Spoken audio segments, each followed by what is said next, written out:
Ayan. Good morning, Wisdom Church. Na-bless po ba ang lahat? Dapat lang. Kaya, grabe, habang nagsasalita si Brother Brando dito kanina, parang yung isi-share ko, parang nag-usap kami. Grabe, sobrang thank you sa pastor natin, sa Wisdom Church Homes One, na nandito tayo ngayon, nabubusog, nadadaluyan ng salita ng Diyos. Palakpakan natin ang Diyos. At palakpakan natin ang nag-iisa na tao sapagkat nandito siya ngayon. Siya po yung nag-invite sa akin, si Sister Cheche. No? Sabihin nga po natin, dreams do come true. Sabihin po natin, ang hindi magsasalita, hindi pagpapalain ni Lord. 1, 2, 3. Dreams do come true. Yes, totoo po. Back in 1999. Ay, by the way, anong oras na? 1 hour po to, 30 minutes. Charot lang. Back in 1998, 1999, grade school po ako. Bibilisan ko lang, nakwento ko na dito noon. Nagba-Bible study po kami. Back in 1999, grade school, nagba-Bible study kami sa Magallanes Overpass. Okay? Kung nakakalawas po kayo, meron pong overpass doon sa may Magallanes. Tinuturuan kami mag-Bible study. 98-99 ito. Ngayon, yung Bible study namin Saturday, yung church namin Sunday, meron pong malaking church, sobrang ganda ng church. Kami po ay mga village, itong mga nasa church po, mga mayayaman. To the point na yung mga anak doon nag-aaral sa Lasal, sa Ateneo, English speaking. So grabe lang. Imagine mo naman na-associate ako doon ng Lord agad. No? Kasi sobrang hirap lang namin para i-associate na, kumbaga wala pa to sa isip ko noon na ako ay na-associate na sa mga mayayaman na hindi ko po namamalayan. Okay? Tapos, dahil ako ay na-associate sa mga mayayaman, nakakarinig ng salita ng Diyos sa murang edad, nagkaroon po ako ng inggit. Sino dito inggitera? Pero yung inggit, hindi yung inggit na maninira tayo ng kapwa. Sabi nga po nung na-attendan ko na isa sa pinakamagaling na speaker sa Pilipinas, ang tawag po doon ay Holy Inggit. Okay?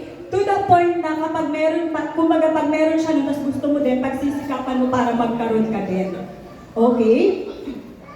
After church, yung head ng ministry namin, para president siya ng ministry, nakikita ko siya, namimigay siya ng call, may mga kausap siya, ang ganda ng tindig niya, smart, tapos namimigay siya ng calling card niya. Tapos nag-uusap sila, parang nagsiset sila ng meeting. Ayun, tapos sabi ko sa sarili ko, parang gusto ko din nun. Yung kumbaga hindi ko alam na gusto ko din yun. Pag umuwi ako sa bahay, nagsusulat ako sa papel, tapos ginugupit ko, nilalagyan ko siya ng name and number ko, tapos kunyari, naglalaro lang ako mag-isa, kunyari pinapamigay ko po. Okay? Fast forward to 2013, ako po ay naging real estate salesperson. One time namimigay po ako ng flyer sa may Baclaran, namimigay ako ng flyer, sabi ko parang napanood ko na to. Parang nangyari na to. Ayun pala, back in 1999, ano pala siya, kung baga hindi natin namamalayan, meron pala tayong mga gusto na hindi natin alam na gusto natin siya, and meron binibigay ang Lord na hindi natin namamalayan, binibigay niya na, minsan bulag-bulagan pa tayo.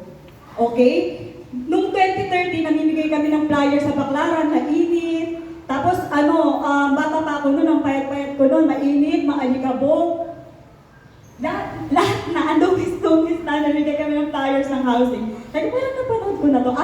Ito pala yun, yung ginagaya ko ng si Sister Ana, na namimigay siya ng flyers na may number niya. Tapos ako din, namimigay na ng flyers na may number ko hanggang ngayon. Okay? Kami po ngayon ay nag-housing agent po at binibenta namin yung isa sa pinakamahal na bahay po dito sa Cabuyao, Laguna. Tapos, ito pong pamimigay ko na ito na mga flyers namin, calling card namin. Hindi ko na po iukwento ngayon, siguro sa part 2, para mabilis lang tayo. Marami na po itong nabigay na blessing sa akin, na hindi ko hiniling, pero dumating. At dahil nga, hindi ko rin ito in-imagine na magsasalita ako dito. Kasi feeling ko, magsasalita ako dito, hindi talaga karapat-dapat. Kasi somehow naman, nature of my work or not, kasi kahit saang aspeto tayo ng lugar pumunta, church, real estate or any industry or any places, meron talagang kasalanan. Kumbaga nakakapagsalita tayo ng masama sa kapwa natin ang hindi natin namamalayan, tapos minsan sasabihin lang natin, sinasabi ko lang naman yung totoo. No? Kaya feeling ko pag tumatayo ko lagi dito sa harapan, feeling ko laging hindi ako karapat-dapat, pero somehow, the Lord is using me talaga, and we pray na hindi ito matapos sa atin. Okay? As a Kristiyano po, tayo po ay, as a Christian po, walang sino man ang nabubuhay para sa sarili lamang. Huwag natin hayaan na tayo lang yung makikita dito, tayo lang yung nakakarinig ng salita ng Diyos, tayo lang yung may alam ng whatever you do it all for the glory of God. Kasi alam nyo, yung ino-offer ko na envelope nun na mag-offer, ang laman nun, jeez, bitching po. Kasi ano bang pera ng grade school? Ano bang pera ng isang 8-year-old? Ngayon kasi, sa sobrang inkitera ako, gusto ko yung maglakad ko sa mahabang aisle, tapos naghihintay yung bishop and deacons dun sa may altar, tapos i-receive nila yung mga envelopes. Naiingit lang ako, sabi ko, gusto ko lang maglakad doon sa aisle, tapos bawal mahulog yung envelope ko, kasi tutunog. Kasi di ba mayayaman nga sila? Nakikita ko pa mga blue bills, yung mga nilalagay nila. Hindi ko alam, nagtatanim ako sa Lord. Di ba? Imagine mo yung batang wala naman baon. Pero ngayon kahit pa paano nakakapagbayad ng restaurant bill, kasi hindi lang ako, hindi lang pamilya ko, pati na din po ibang tao. Pero just lang, and bitching ko yung laman ko ng envelope. Kasi ang Lord po, hindi siya nakatingin kung magkano pera mo. Hindi siya nakatingin kung magkano naman ang envelope mo. Nakatingin siya kung gaano ka pure yung heart mo. Tapos minsan gagawa lang tayo ng mabuti. Hindi natin namamalayan, gagawa tayo ng mabuti. Nakatingin yung CCTV. Okay? Hindi natutulog ang Lord. Nakikita siya ng lahat ni Lord. Whatever you do it all for the glory of God. Kapag ikaw ay merong ginawa na hindi naghihintay ng anumang kapalit, ang Diyos ay ire-reward ka ng hindi mo ina-expect. Okay? Itaas po natin ang ating... one more thing. Of course, nag-invite naman tayo. Tapos minsan, talagang invite tayo ng invite. Ayaw sumama. As a salespeople, mga strategic person po kami. Pag ayaw, meron kaming paraan. Natin, parang babalik na rin natin. Ako, style ko, ano po sabi ni Sister Hazel, hinahanap ka na. Kaso nga lang, ayoko kasi nakialam sa mga desisyon sa buhay. Pero alam nyo, kwento nyo lang. Maano din yan, masasali din yan, kasi hindi nyo mamamalayan, nakaupo na din sila dyan. Tapos napupuno yung mga upuan. Okay? Itaas po natin ang ating mga kaloob. Panginoon, kami po ay lumalapit ng mababang loob sa inyo. Maraming salamat sa lahat ng mga oportunidad na inyo pong ipinagkakatiwala sa amin.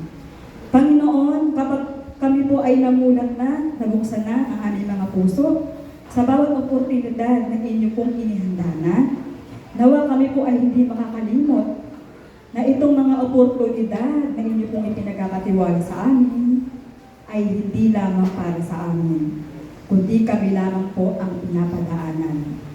Panginoon, anuman po ang mga pinagdadaanan ng bawat isa na nandito po ngayon sa lugar nito, Panginoon, hilumin mo po ang bawat puso ng bawat na mabuksan, na magkaroon ng mas malakas na isipan, mas malakas na puso, mas malakas na pangangatawan. Kami po ay mas makapag-perform ayon po sa inyong utos at ayon po sa inyong kagustuhan. Panginoon, marami pong nakakaranas ng hardships. And yung hardship po, ang hirap. Minsan susuko ka na. Lord, ipaalala niyo po paulit-ulit sa mga tao na ikaw ay nangako sa Jeremiah 29:11. For I know the plans I have for you, declares the Lord. Plans to prosper you and not to harm you. Plans to give you hope and a future. Taga-squatter kami. Squatter. Sabi ko, ayoko to sabihin. Hanggang dun lang. Pero guys, 2016 nakabili po ako ng bahay. Squatter lang po kami nakatira dati. Panginoon, ang lahat ng ito ay itinataas namin. Sa iyo lamang at sa iyo lamang, hindi ang aming mga sarili. Sa pangalan ni Jesus, ang lahat ay magsabi ng Amen. Amen.